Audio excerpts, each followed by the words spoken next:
叫驻馆，所以它其实会跟台中在地的人事物发生关系。我们其实做创作很在意就是民众这件事情，民众如何参与到计划，民众如何参与这个展览，不同的活动，这是我们一开始的出发点。它除了是一个创作机会之外，我的确也有看到这个可能性，像歌剧院这样子的一个地方，像东协广场那样子的一个地方，新住民的生活处境，不知道怎样才可以很自在的流来流去。我们要听他们的故事就可以去，然后他们想要走进来享受什么，就是很自然的。有一些事情是想要做的。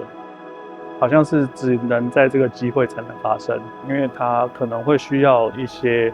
平常个人不是那么容易得到的资源。我想做一个计划它是一个由不同艺术家所组成的一个跨域创作世界氛围。这个展现它并不是一个高冷或是模糊不清的，它会有民众参与的故事进来。我们的标题关键词是 Relight。它对我来说就是再一次呈现什么事情的新的角度。主题这次叫做日梦游，第一句话就是我们向日常回应，然后它是为期2个月的文物展。一开始在进行田调的时候，我在想台中这么的丰富，我是不是要介绍很伟大的人事物？后来我觉得其实它如同窗花一样，它其实是很日常生活在我们的生活之中的。然后再来是第2个沉浸式的展览，我们是在台中歌剧院的兔兔厅，我想要把它变成一个梦境的感觉。我觉得我们在做梦的时候，很像把一些人生的片刻，它可能会很混乱，它可能会很专注在我们的梦境里面。所以观众来参与梦的时候，他会发现我们所有的素材都会在兔兔厅看到片刻。第3个活动是旅赖游。它其实是一个台中的旧城区的走读，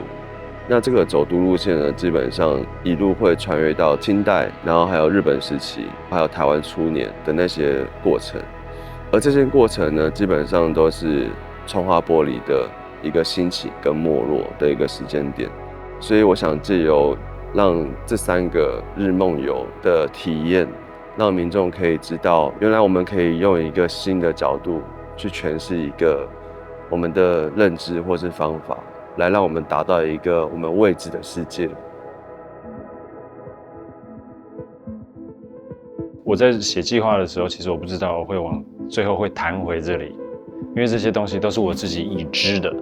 但是你从来没有办法用作品的方式去面对啦，或者是去思考。死亡一直都是一个比较抽象的、哲学的、感情的一种方式存在在生活当中，那从来没有用想说我有机会可以做作品，然后是跟这个有关的。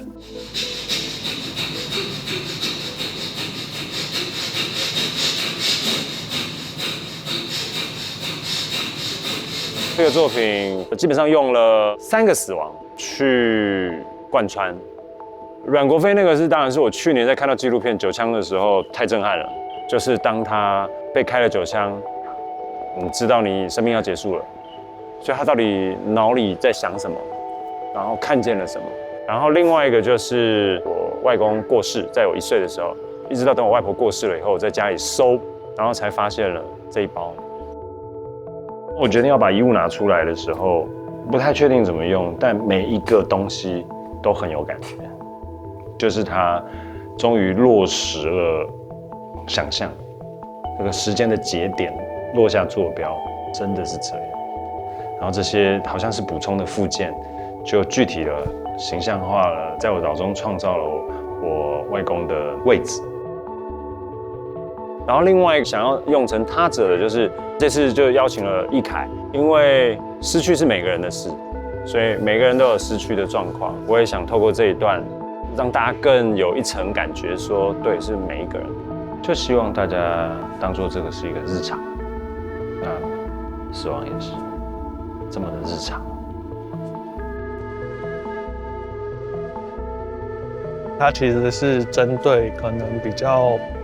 成熟或者是在往成熟的路上迈进的艺术家，就是我们所谓的中生代，我也好，或者是其他驻馆艺术家也好，我们可能都蛮需要一个相对多的资源，或者是相对多的支持，来好好的审视我们从开始创作以来到目前的脉络，或者是我们曾经做过哪些决定。这个机会真的可以让创作者好好思考过去做的、现在做的，以及你甚至做一个小节之后，你可以开始思考你未来要做的。就是这是真的是一个非常棒的机会。兔兔厅是一个不规则的空间，我的声音或者是我的影像是根据这个空间的形状去做变化，设计出适合在歌剧院发生的这种比较所谓的无旋律或者是无节奏的纯粹声响的演出。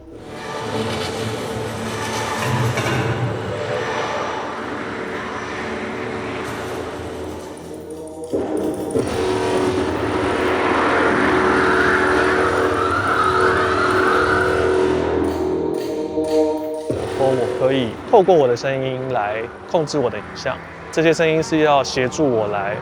操作影像的变化、影像的动态。除了前面45分钟，我的作品有点是我完全的独裁，决定我要什么内容，但是后面跟更多方配合的时候，就是要我们去共同想象一个场景，然后我们共同的去调整自己的内容，去符合这个我们自己的想象。他是真正的